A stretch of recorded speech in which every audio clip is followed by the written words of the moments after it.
जय हिंद। तो चलिए आज समझते हैं कि ये एनकोडर क्या बला है। एकदम आसान भाषा में समझिए। देखिए भाई, कंप्यूटर या कोई भी मशीन आपकी और हमारी भाषा नहीं समझती। आप उसे बोलेंगे नमस्ते तो उसे कुछ समझ नहीं आएगा। मशीनों की अपनी एक अलग कोडिंग वाली भाषा होती है।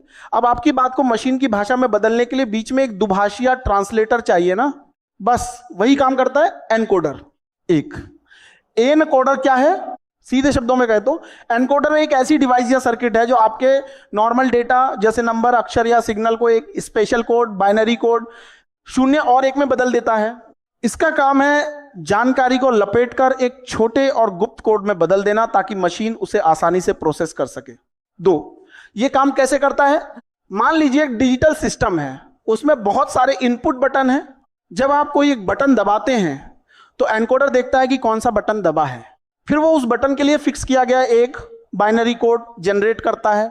जैसे अगर आपने 9 दबाया तो एनकोडर उसे 1001 में बदल देगा। अब मशीन समझ जाएगी कि आपने 9 दबाया है। 3 एनकोडर के प्रकार, types of encoder. Digital electronics में ये मुख्य रूप से 2 तरह के होते हैं। एक प्रायोरिटी एनकोडर, ये थोड़ा होशियार होता है। अगर एक साथ 2 बटन दब गए तो ये उसे भाव देगा जिसकी प्रायोरिटी अहमियत ज्यादा है, कंफ्यूज नहीं होगा। 2 डेसिमल टू बीसीडी इनकोडर, ये आपके 0 से 9 तक के नंबरों को कंप्यूटर की भाषा बीसीडी में बदल देता है। 4 असली दुनिया में उदाहरण, रियल लाइफ एग्जाम्पल।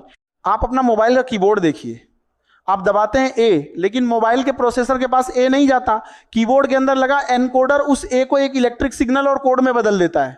साधारण भाषा में समझिए, जैसे घर में मम्मी को गुस्सा आता है तो वो चिल्लाती नहीं है, बस आंखें दिखा देती हैं। आप तुरंत समझ जाते हैं कि मामला गंभीर है, पतली गली से निकल लो। यहां मम्मी की आंखें दिखाना एक एनकोडर है जिसने गुस्से वाले मैसेज को एक इशारे कोड में बदल दिया। मुख्य बातें, की पॉइंट्स। इनपुट बहुत सारे होते हैं, 2, 9। आउटपुट कम होते हैं, n। मकसद डेटा को छोटा और मशीन के समझने लायक बनाना। तो अगली बार कोई पूछे कि एनकोडर क्या है तो बोलिएगा ये वो मशीन है जो हमारी भाषा